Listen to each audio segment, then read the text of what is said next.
Bonjour tout le monde, bienvenue à Près de chez soi. Aujourd'hui, nous sommes en compagnie de Francis Dion, massothérapeute. Bonjour Francis. Bonjour, Monsieur Pétrin. Ça va bien? Oui. Oui, je viens pour me faire masser aujourd'hui. Oui, y a-tu un petit coin en particulier que tu voudrais qu'on travaille? Le dos. Je Le sais pas dos? pourquoi, mais le dos, présentement, j'ai pas mal de mal au dos. Parfait.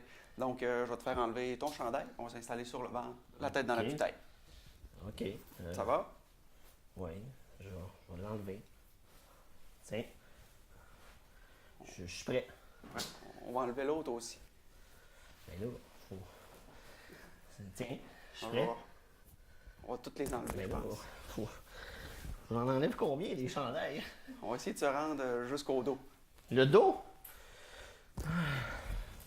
Ok, ben en tout cas, bonne émission tout le monde, puis checkez pas.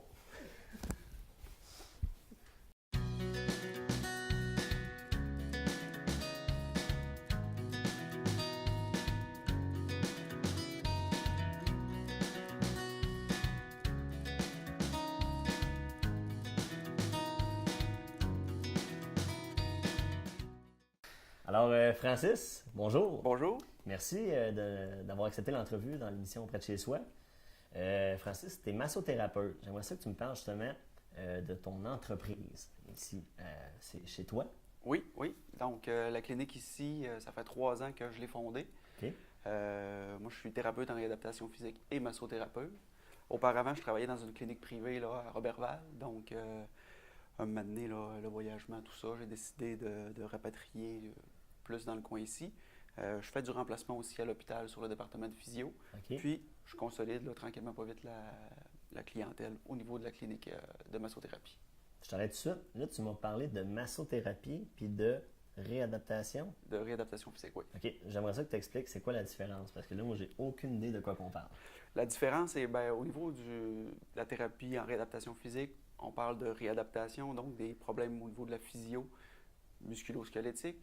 Donc, réhabiliter à la marche, réhabiliter quelqu'un au niveau des membres supérieurs et tout ça. La massothérapie, je travaille beaucoup plus au niveau musculaire, donc des tensions musculaires, des douleurs dos, cou, maux de tête, douleurs au dos, douleurs aux jambes, les bras. Donc, ça englobe un petit peu plus le niveau musculaire. Tout ce qui peut faire du bien, dans le fond. Pas mal. Et puis, là, tu disais, c'est depuis 3 ans. Oui. OK. Qu'est-ce que tu faisais avant? Moi, dans le fond, je travaillais dans une clinique privée en physiothérapie OK. à Roberval. Je faisais aussi un petit peu de masso au travers de tout ça. Ça va faire bientôt 7 ans là, que je suis diplômé à Chicoutimi là, en réadaptation physique et en massothérapie. J'ai fait les deux en même temps. OK. Puis là, partir son entreprise comme ça demande quoi? Ça demande un peu de temps, un peu d'investissement, beaucoup de courage. Parce Oui. qu'au début, on n'est pas certain où ça s'en va. Il faut prendre le temps de se faire connaître. Il faut prendre le temps de bien s'installer. Quand j'ai commencé, la décoration n'était pas faite au complet, puis on voyait que c'était plus chambranle un petit peu. Mais d'un coup, qu'on s'est bien installé, là, ça a bien parti. Oui, mais là, on se trouve ça au sous-sol de ta résidence. Oui, c'est ça. C'est super bien décoré, thématique rouge, noire, c'est super beau. Merci. Ben oui.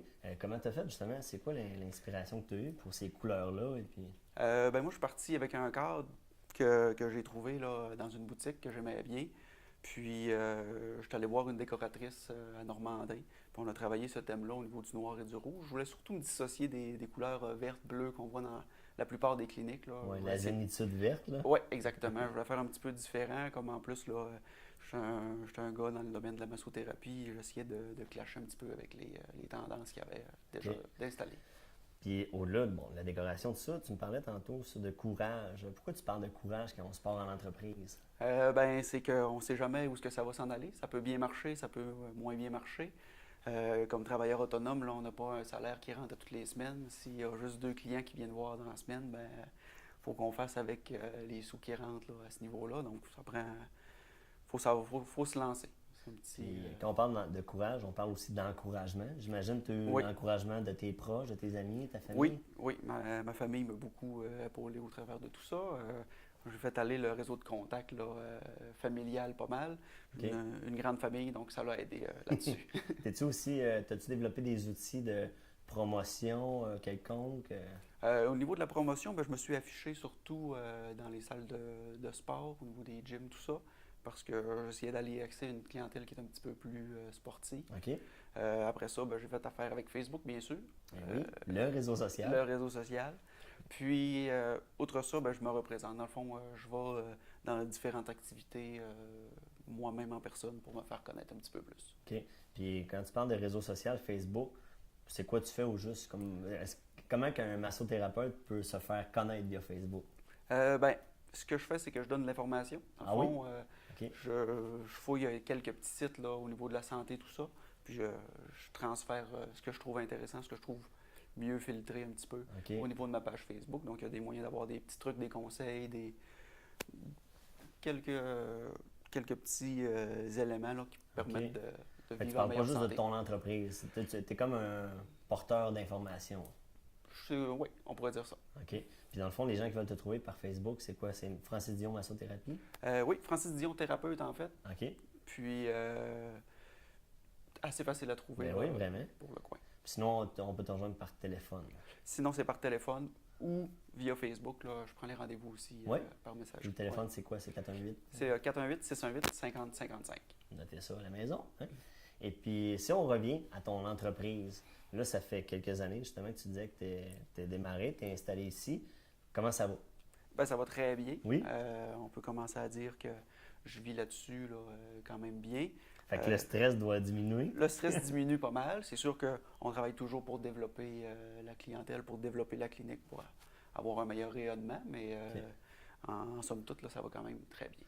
Y a-tu de la formation continue qui se donne en massothérapie, en thérapie sportive? Oui, il y a de la formation continue. Moi, j'en fais au niveau de la réadaptation physique et de la massothérapie. Ouais. Au niveau de la réadaptation physique, on est plus obligé là, avec l'ordre professionnel. Mais au niveau de la massothérapie, je regarde aussi les formations. C'est sûr qu'en installation, là, on en fait un petit peu moins, mais tranquillement, pas vite, là, je développe là-dessus. Présentement, là, j'ai des formations au niveau de la course à pied, puis au niveau surtout des épaules. OK. Tu parles d'ordre professionnel. Il y a un ordre professionnel dans la thérapie sportive? C'est au niveau de la réadaptation physique. OK. Comme thérapeute en réadaptation physique, on fait partie de l'ordre professionnel de la physiothérapie. Au niveau de la massothérapie, on parle plus d'association à ce moment-là, qui est un petit peu moins formel, mais qui aide là, les professionnels. Toi, tu fais partie de ces deux regroupements-là? Oui, je fais partie de l'OPPQ puis de la FQM.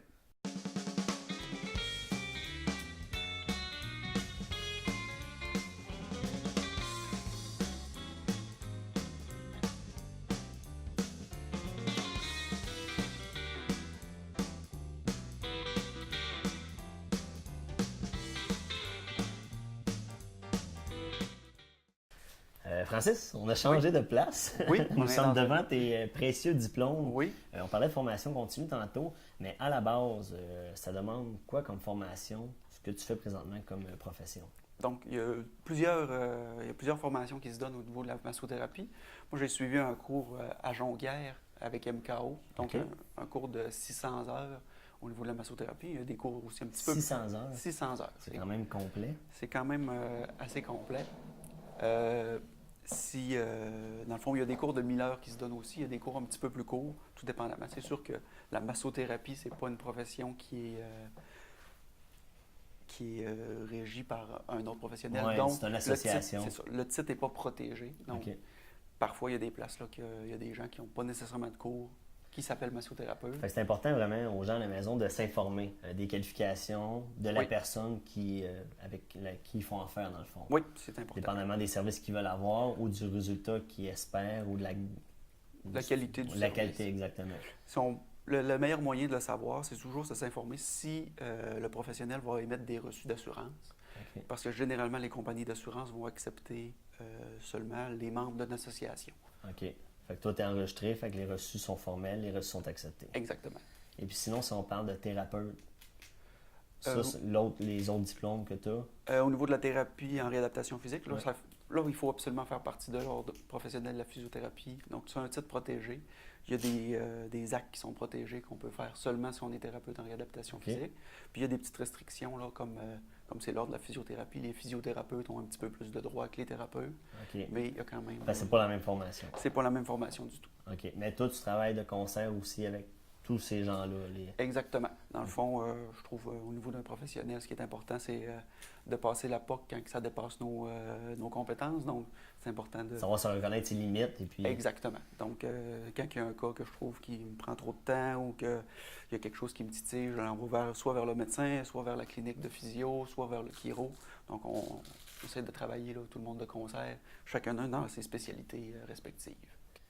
Francis, tu sais, quand tu as démarré l'entreprise, tu disais tantôt, tu as fait affaire avec ton réseau de contacts immédiats, ta famille, tout ça. Après ça, tu as développé la clientèle. Comment tu fais pour assurer justement après ça le suivi de cette clientèle-là? Parce qu'il y en a, j'imagine, c'est la clientèle récurrente. Il y en a, c'est la clientèle plus spontanée.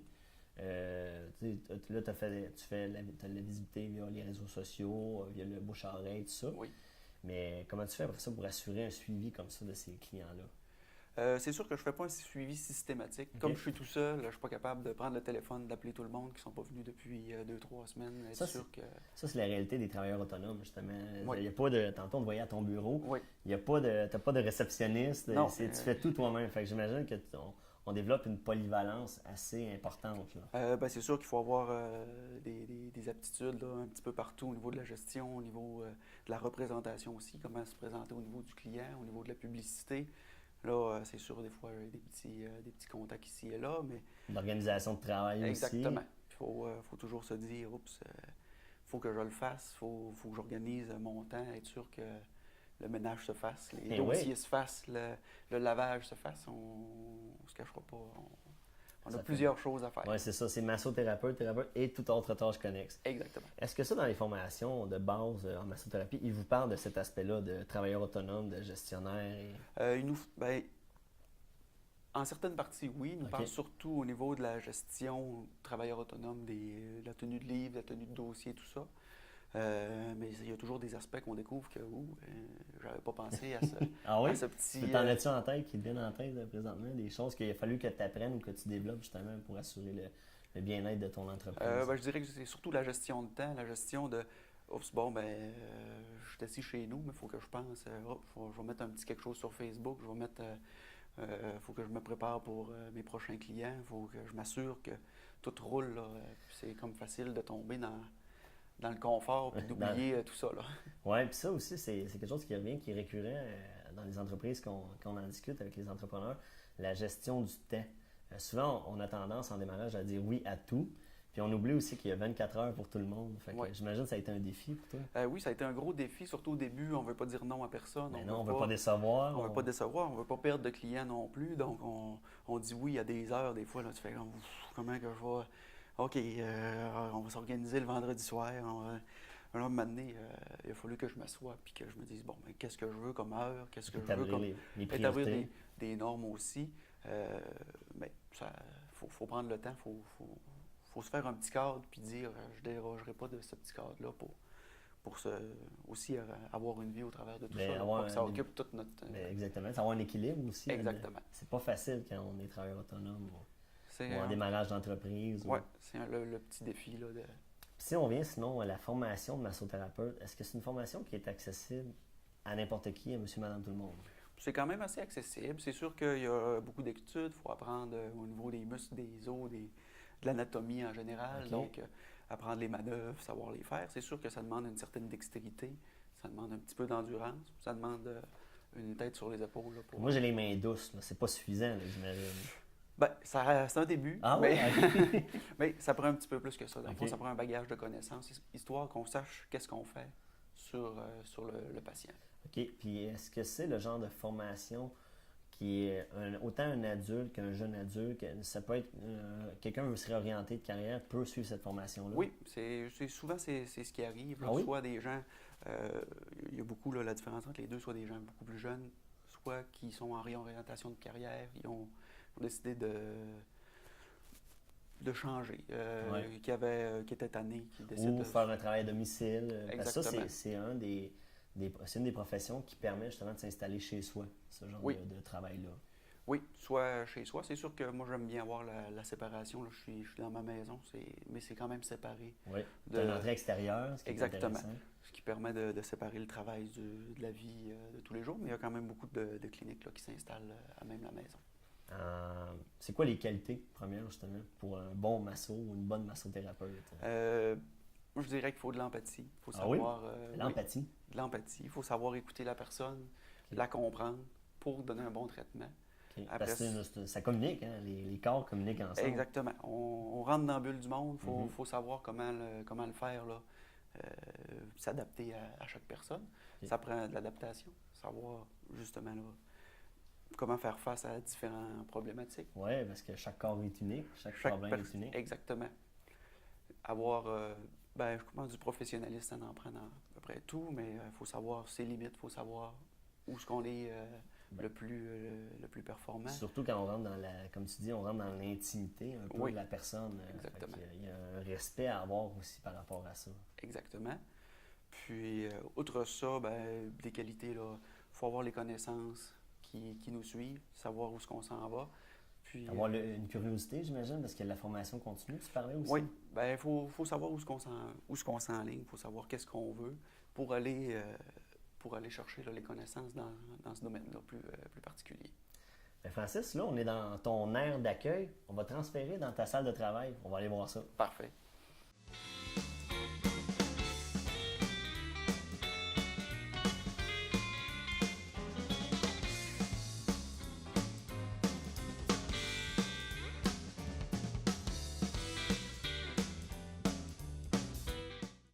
Francis, on est dans ton lieu de travail, présentement, dans ton bureau plus officiel. Oui. J'aimerais ça que tu m'expliques un peu les éléments qui se trouvent devant nous. En premier, mais là, je vois que tu as comme un matelas noir difforme. Oui, C'est dans quoi le fond, j'ai sorti. C'est le matelas qui est spécialisé pour les femmes enceintes. Dans le fond, j'offre le service aussi pour les femmes enceintes. Il n'y a pas de problème. OK. Surtout dépassé le premier trimestre, ça veut dire après 3 ans. On voit là, le matelas, il est fait pour prendre la forme au niveau du ventre. Il peut être plus petit, on peut l'agrandir OK. selon le développement de la grossesse. Puis, c'est pour augmenter le confort parce que les femmes, là, 7, 8, 9 mois, ça Ils devient subissent des embarrassant. changements. Ouais. Puis, il y a souvent des maux de dos là, qui sont Fait que tu associés. dis après 3 mois, souvent. Après 3 mois, il n'y a plus de problème. OK. Avant ça, on est plus prudent un petit peu là, tant que le placenta n'est pas en place. OK. Bon, fait que ça, c'est pour les femmes enceintes. Oui. Sinon, si on tasse ça, on a le lit conventionnel, dans le fond, Oui, la de table à massage. massothérapie. La table à massage plus conventionnelle. Je travaille avec un petit coussin pour le confort au niveau des jambes, l'appui-tête pour que la tête soit bien soutenue, puis pas de travers. OK. Puis je travaille des fois aussi avec l'autre petit coussin là, quand on a besoin au niveau abdominal. Selon les personnes. Exactement. Puis là, je vois que tu as un ceinturon, hein? Comme un Oui. policier, sauf que tu as troqué une arme à feu par une bouteille d'huile. Une c'est quoi? petite bouteille d'huile. Moi, j'utilise de la crème, mais Ah, c'est d'huile. C'est pour éviter de revenir toujours à la même place. Comme ça, je l'ai toujours. S'il y a un besoin d'un petit peu plus là, d'huile, je l'ai plutôt que... mais là, tu me dis que tu travailles avec de la crème. Oui, C'est quoi parce qu'il y a différentes huiles, il y a différentes crèmes. Il y a Tu peux-tu différentes- me démêler là-dedans? Là? Il y a différentes huiles. Mais c'est une grande question de préférence là, au niveau Ouais. du thérapeute. Moi, j'ai les mains pleines de trous. L'huile a tendance à couler, à glisser entre les doigts. OK. Dans le fond, l'huile se répand un petit peu plus sur le corps. La crème, ça se tient mieux.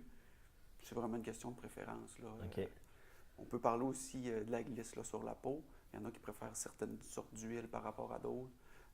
C'est sûr que la crème comme ça, elle se fait un petit peu plus aspirer par la peau OK. par rapport à de l'huile là, qu'on a l'impression de rester huileux un petit peu plus longtemps. OK. Sinon, y a-tu d'autres produits que tu utilises en thérapie ou en massothérapie? J'utilise très peu de produits. J'utilise Oui. un petit peu d'huiles essentielles là, que j'ajoute dans la crème pour enlever un petit peu l'odeur huileuse. Une essence particulière? Ou... J'utilise l'essence de citron. Ah, le secret du maître. L'essence de citron. Il y a une raison particulière? Ou... C'est vraiment pour l'odeur que je préfère. Quelques des petites habiletés là, curatives, mais c'est limité quand même. OK. C'est plus pour l'odeur que... Puis si on parle sinon de l'ambiance ici, là, on a ouvert les lumières, question Oui. de technicalité de caméra et tout. Oui. Mais d'habitude, les lumières sont plus tamisées. Oui. C'est quoi sinon une bonne salle, là? La salle conventionnelle en thérapie ou en massothérapie, c'est quoi? Ben, c'est une salle qu'on a de la place pour faire le tour, Oui. qu'on est capable de travailler. Suffisamment d'espace. Qu'on est capable de travailler, qu'on n'est pas toujours pogné dans les recoins. C'est une salle où ce que la personne va se sentir à l'aise aussi. J'utilise une salle fermée. Des fois, il y a des gens qui ont juste des rideaux, des choses comme ça. J'aime bien la salle fermée. La personne peut changer, peut s'installer en toute intimité, il n'y a pas de problème. La bonne ambiance musicale. Oui. euh, Pas de Metallica ici, là. Rarement, rarement. C'est quoi la musique d'ambiance qu'on peut entendre ici, là? C'est-tu Ici, la forêt amazonienne? quoique non, je ne Non? suis pas beaucoup bruit de vagues et oiseaux. Moi, j'utilise la musique, c'est beaucoup des covers finalement. J'ai Ok. la parole, ce qui n'est pas vraiment fréquent là, au niveau de la Non? massothérapie. Euh, Ce qui mais est intéressant. c'est toujours plus acoustique, plus doux que les versions originales. Les mais, versions pop ou les ouais, versions c'est ça. radiophoniques. Ah, ben parfait. Là, je vois qu'il y a d'autres choses aussi dans ton local, fait qu'on va se promener, puis tu vas m'expliquer un peu ce que je vois. Parfait.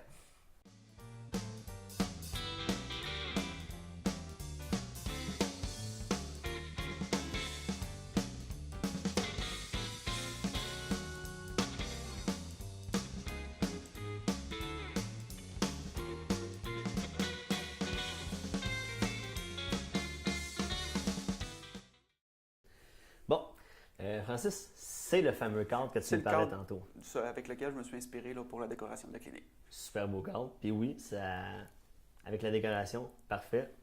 Mais là, moi, il y a ça là, je me questionne, c'est quoi ça? C'est pour s'accoter? C'est pour... Non? C'est quoi? C'est pas une chaise de massage, Non? c'est un valet. Dans Ok. le fond, ça sert pour tenir les vêtements, chemise, pantalon, les bijoux, C'est tout tout? simplement. Juste ça. Tout ça pour ça? Bon, ok, de bord, on repassera. On continue la visite. Bon, Francis, en massothérapie, on fait vite le tour du local, comme fait on vite peut le voir. tour. Oui. Dans le fond, l'outil premier d'un bon massothérapeute ou d'un bon thérapeute, c'est tes mains, c'est vos mains. Oui. OK. Est-ce que c'est stressant des fois? Tu fais-tu une attention particulière justement pour tes mains? Ben, je fais attention parce que veux pas, des fois, on fait des déménagements, des fois, on va faire des activités sportives. Ben, je porte des gants, je fais attention pour pas me coincer les doigts nulle part parce que c'est mon gagne-pain. Oui, c'est ça. Là, tu te blesses aux mains. Faut Plus que de je prenne- Francis Dion massothérapeute. Là. Pour une période, là, c'est terminé. Donc, je fais attention. On s'organise pour pas se blesser. OK. Est-ce que, justement, dans une optique de développement de l'entreprise, y a-t-il des projets présentement? Parce que là, ton local est quand même bien installé, la décoration est faite, tout ça. C'est quand même bien établi. Comment tu vois ton avenir, justement, en massothérapie puis en thérapie? Oui, ben présentement, ce que j'essaie, c'est de développer la clientèle pour avoir une clientèle là, plus stable. Puis par la suite, là, je suis en train d'essayer de développer là, un petit service aux entreprises au niveau de l'éducation un petit peu plus. Ça veut dire aller dans les entreprises puis leur enseigner des bonnes postures, des bonnes méthodes de travail Ah oui? pour éviter les blessures. OK. Tout ça pour, comme thérapeute, on a toujours l'espèce de volonté utopique de plus vouloir travailler. Ça veut dire que les gens ne se blessent pas, que les gens aillent bien. Ben, faire la prévention. Exactement. Parce que ça a beaucoup évolué, hein, les méthodes de travail, les bureaux, tout ça. Tout est pensé, la luminosité, la position, les chaises. On est loin de la petite chaise de bois assis 24 heures sur 24 devant une dactylo. Là, ça... On est assez loin de ça, mais il y a encore beaucoup de choses à faire. Là. On se rend compte que les positions assises prolongées, c'est pas l'idéal. On se rend compte que les ordinateurs sont souvent mal installés pour le travail de façon Les prolongée. bras, Exactement. Souvent, le clavier est trop haut, l'écran de travers, là, on finit par avoir des petits déséquilibres. J'ai aussi tout mon volet. Là, j'ai beaucoup de travailleurs forestiers qui ont beaucoup de problèmes là, au niveau des machineries. Mais ici, au Lac-Saint-Jean, il y a beaucoup de personnes qui travaillent dans le bois. Tu sais, c'est du travail Oui. manuel, c'est du travail physique. Fait que Oui. j'imagine que Il y tu a ne des manqueras pas de conséquences. clientèle d'ici demain. Pour l'instant, ça va quand même assez bien, mais c'est ça. On a le travail physique, là, souvent, on en fait un petit peu trop, on en fait un petit peu trop longtemps, on lève une charge qu'on n'aurait pas dû de la mauvaise façon, on se blesse, puis ça a des impacts. Là. Ou tout le volet aussi sport, plein air ici, qu'il y a au Lac-Saint-Jean aussi, ça amène son lot de blessures aussi. Oui, la course à pied qui se développe bien dans le coin. Oui, tu parlais de la course à pied. On a vu un bon développement à ce niveau-là, mais comme dans tout sport, il y a des gens qui en font un petit peu trop. Donc, quand on dépasse nos limites, c'est là qu'on risque de se blesser. C'est là qu'on fait affaire avec son thérapeute. Et voilà. Parce que là, c'est ça, tu offres les services. Moi, si je veux me faire masser le dos, n'importe quelle région, on peut venir te consulter. Oui, oui. Dos, épaules, jambes. Il n'y a pas bien de place là, qu'on ne travaille pas. Si on parle la différence entre un massage de relaxation et un massage plus thérapeutique, c'est quoi au juste? Parce qu'il y a une différence là-dedans. Oui, ben c'est sûr que le massage de relaxation va y aller de façon moins profonde, plus englobante, je vais dire, puis un petit peu moins fort. versus un massage thérapeutique, qu'on va focuser sur une zone. Je fais un petit peu plus ça. On travaille vraiment la région problématique, un petit peu le pourtour, mais on va se concentrer sur un massage qui est un petit peu plus... Raide? Ouais. Un OK. petit peu plus profond, on va dire, qui va avoir un petit effet. On peut avoir un petit raquage le lendemain, le surlendemain, mais généralement, après ça fait du bien. Mais peut-être que... Comment on fait pour faire justement? Des fois, on voit ça dans les annonces, massage suédois, massage ci, massage ça. C'est quoi la technique qui est... C'est quoi ces techniques-là? C'est différentes techniques. Dans le fond, c'est différentes écoles de pensée. Ça, ils vous apprennent ça à l'école ou à la formation? Oui. Moi, ma formation, c'est une formation en massage suédois de base. Donc, c'est une façon de travailler. C'est un petit peu plus musculaire, le massage suédois. C'est celui le plus répandu, j'imagine? C'est pas mal le plus répandu. Okay. Le californien est quand même assez populaire. Puis, il existe là, des techniques un petit peu plus axées orientales qui sont quand même utilisées. Mais dans le coin ici, là, le suédois est quand même plus populaire. On travaille beaucoup musculaire, on travaille beaucoup en profondeur. Parfait. Merci Francis de nous avoir accueillis dans tes locaux. J'invite les gens à communiquer avec toi directement par Facebook, par téléphone. Et puis venir te rencontrer ici. C'est à Debout-Mistassini, très près. Donc, puis bonne continuité. Merci beaucoup.